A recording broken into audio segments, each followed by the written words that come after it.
Friedreich's ataxia, FA.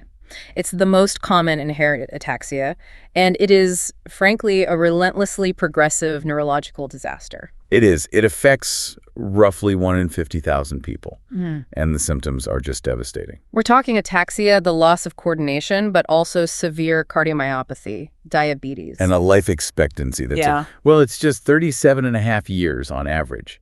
And at the root of it all is one single protein, Frataxin, or FXN. Or more specifically, the loss of it. And for years, the research has been, pretty logical. How do we get more Frataxin back into the patient's cells? Right. The replacement strategy. Exactly. But today, we are doing a deep dive into some really clever research that took a massive, unbiased detour. They used these tiny little worms, C. elegans. And their mission was, kind of radical. They wanted to find a therapeutic target that could fix the problem by bypassing the need for Frataxin altogether. A molecular secret weapon. That's it. And to get how they did that, we first have to understand the problem right down at the mitochondrial level. Frataxin is a key part of this ancient, absolutely essential process. It's called the iron-sulfur cluster, or FES cluster biosynthetic pathway. FES clusters. That sounds pretty technical, but you're saying they are non-negotiable for our cells to function. Oh, non-negotiable is the perfect word. Yeah. These aren't just, little accessories. They are essential metal cofactors. So they help other proteins do their job. There's dozens of them all across the cell. I mean, if you want energy, you need them for the electron transport chain. The ETC, right. If you want to metabolize your food, you need them for the TCA cycle. DNA repair, making proteins, you name it. So without these FES clusters, the cell just fundamentally grinds to a halt. It stalls.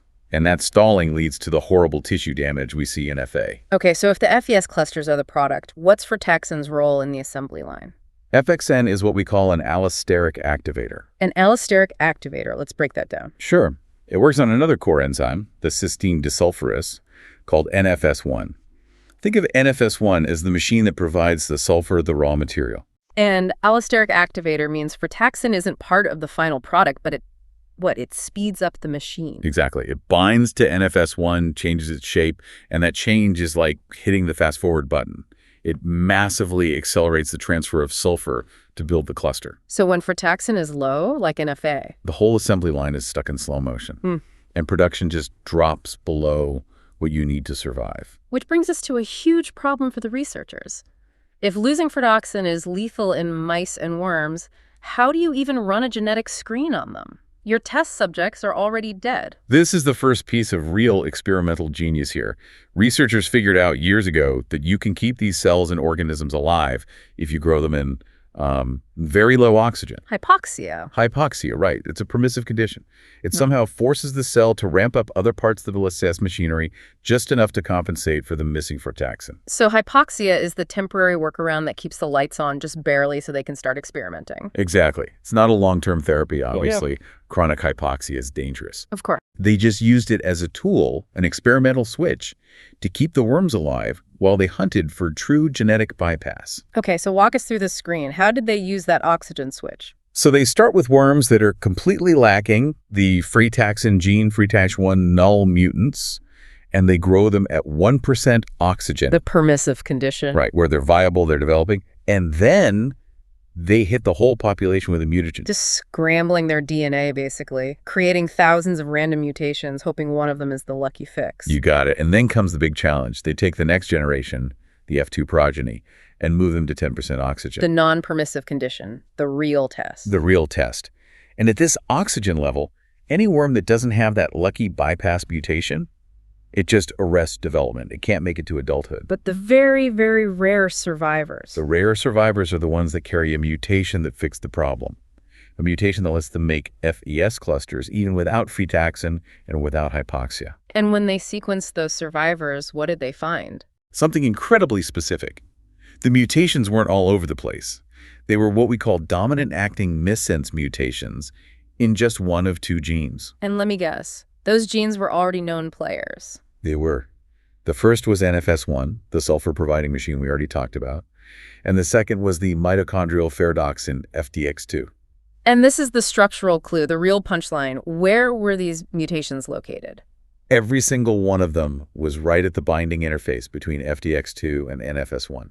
The exact spot where those two proteins physically connect. That's the mic drop moment for the screen. Yeah. It's screaming that the solution isn't some workaround in a distant pathway. It's a subtle adjustment right at the heart of the machine, right where Frataxin should have been. Okay, let's pause here for a quick recap because this is a total paradigm shift. First, Frataxin loss stops the production of these vital FES clusters. Second, a clever oxygen switch screen in worms found specific, dominant mutations that could fix this.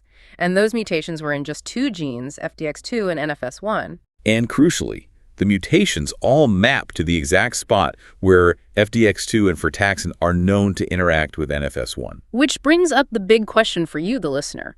We know FDX2 is required for this process, so why would a mutation that weakens its connection to NFS1 actually rescue the system? It seems completely backwards. It does, and the answer points directly to a problem of competition and a toxic imbalance. Okay, so let's detail the players again. We have NFS1 providing the sulfur. We have Frataxin as the supervisor, the accelerator. What is FDX2's exact job? FDX2 is the essential electron donor. It has to bring electrons to the party to get the final cluster synthesis done, so you need all three. But the evidence shows Frataxin and FDX2 compete. They're fighting for overlapping binding sites on NFS1. Fighting for the same parking space is a great way to put it. And in a healthy cell, that's fine, the balance works. But here's the toxic twist in Friedreich's ataxia. What's the twist? The data shows that when Frataxin levels plummet, the normal remaining FDX2 actually becomes an active inhibitor. An inhibitor. So the thing that's supposed to be helping is now hurting. Exactly. Think about our analogy. NFS1 is the workbench. Frataxin is the supervisor who speeds everything up. FDX2 is the essential worker bringing the power tools, the electrons. Okay. Now, if the supervisor is gone, or barely there, the worker, FDX2, is still constantly binding to his spot on the workbench. But because that spot overlaps with where the sulfur transfer needs to happen, It's physically blocking the process. it's jamming the whole assembly line. It's an active toxic inhibition driven purely by a stoichiometric imbalance. It's wild to think that too much of a necessary component is what's making the disease worse. Wow. So you could test that, right? If you take a healthy cell and just give it way too much FDX2, you should be able to create an FA-like problem. And that's exactly what they did. Overexpressing normal wild-type FDX2 in human cells caused a growth defect and all the biochemical signs of FDS cluster deficiency. The hallmarks of FA. Loss of complexes, I2 and VI, reduced lipid synthesis, the whole shebang. It's stunning validation. Yeah. Too much FDX2 mimics the disease. Which means those original suppressor mutations from the worms worked because they weaken that toxic interaction. Precisely. By messing with the binding site, FDX2 doesn't bind as tightly or as often. That frees up the workbench, letting the little bit of residual activity happen, which is enough to bypass the need for Frataxin. So the therapeutic logic is now totally flipped. The problem isn't just the absence of Frataxin, it's the toxic imbalance created by the relatively excessive FDX2. Which means the target isn't necessarily replacing FXN, it's restoring the balance by reducing FDX2. And that brings us to the most exciting part, because if it's just a ratio problem, you don't need a fancy mutation. You just need less FDX2 protein. You just need less of the normal stuff. And they tested that directly, first back in the worms. They tested for haploinsufficiency, right? Having just one working copy of the gene instead of two. Exactly. They made a null allele of FDX2. 2 null copies was lethal, of course. FDX2 is essential. But the heterozygotes, the worms with only one good copy, So about 50% FDX2 protein. they were perfectly healthy and viable, which established a safe therapeutic window. And the moment of truth. What happened when they put that 50% FDX2 state into the worms that had no Frataxin? It worked. The heterozygous FDX2 null allele partially rescued their growth and development across all oxygen levels. A rescue that was just as good as the original complex mutations. Just as good. It was powerful proof that simply reducing the amount of FDX2 is enough to rebalance the system and restore FES cluster synthesis. Okay, from the worm to the mouse. The ultimate test. They use the standard ChSXN mouse model where you can turn off Frataxin, and the mice develop neurological problems and cardiomyopathy. And they crossed those FA mice with mice that were heterozygous for FDX2 mice with 50% FDX2 protein. After 12 weeks of knocking down Frataxin, they tested their motor skills. And the results were statistically significant. A real improvement. A real measurable improvement in the ataxia. The mice with reduced FDX2 performed substantially better on grip strength tests and on the rotarod, which measures coordination. That is direct in vivo evidence that lowering FDX2 by just 50% can partially fix the severe neurological damage from losing frataxin. It's a huge step forward for the neurological side of the disease. But, and this is an important but, There was a caveat. there was a big one. Yeah. It did not rescue the shortened lifespan. And that's driven by the cardiomyopathy, the heart problems. Right. And this tells us that the therapeutic effect is, for some reason, tissue-specific.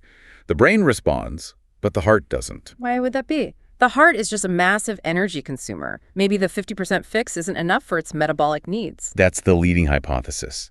It's possible that while reducing FDX2 restores enough of the simple 2FE2S clusters for the brain, it's not enough to build the more complex 4FE4S clusters that the heart's ETC needs in such vast quantities. So the therapy isn't a silver bullet for the whole disease, but it validates the core model. Lowering FDX2 helps the brain, which is a major victory. It completely reframes how we think about FA. The problem isn't just a missing part. It's a toxic imbalance between the parts that are left. It shows that sometimes the therapy isn't replacement, it's retuning. And the practical takeaway is huge. The idea that a partial knockdown of FDX2, maybe with an antisense oligonucleotide or something similar, could be a viable therapy for the neurological symptoms. That's a whole new avenue of research. Yeah, let's tie it all together back to that first observation. The researchers noted that hypoxia low oxygen could also rescue the defects from FDX2 overexpression. Right. So that suggests both things work, correcting the protein ratio and also adjusting the cell's redox environment. Which brings us to the final provocative thought for you, the listener. We know this FDX2 knockdown rescues the neurology, but not the deadly cardiomyopathy. So if the key to the brain is this stoichiometric balance, could the key to the heart lie in that other piece of the puzzle, the redox environment? Is the ultimate therapy not just about protein levels, but about managing the precise flow of electrons and the reaction to oxygen inside the mitochondria? And what other complex diseases out there that we're trying to treat with massive replacement efforts could actually be solved by simply adjusting the delicate balance between two competing but necessary partners? That is definitely something to chew on.